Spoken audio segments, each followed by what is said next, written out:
Ethically speaking, I think that any sort of free speech regime will need to have some sorts of limitations. They should not encroach on the livelihood of the debate that we have in society, and therefore we must simply live with the fact that there will be things said that are not illegal, yet uncomfortable. The alternative is a sort of censorship regime that I think we know from history is dangerous, not least because it gives too much power to what can easily become arbitrary. So I am generally a free speech defender. And I think that the sorts of laws we're talking about should be kept to a minimum. But there should be some. Obviously, it's where you actually endanger public security.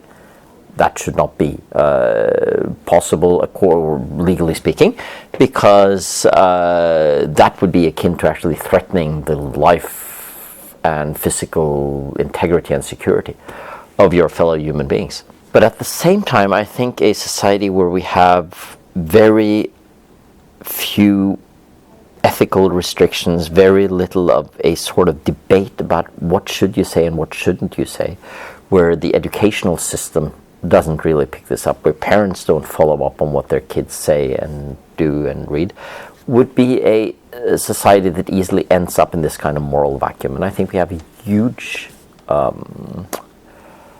challenge there right now because things spread so fast.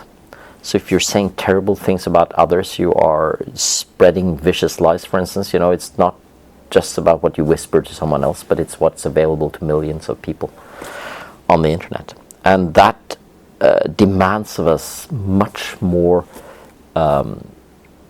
consciousness about this than what arguably one needed earlier. But in my view, it's not stricter laws that gets us there. We just need to keep talking about this, need to think about it in terms of ethical norms, and in terms of education, and in terms of standards, as I talked about with press ethics, standards in the workplace.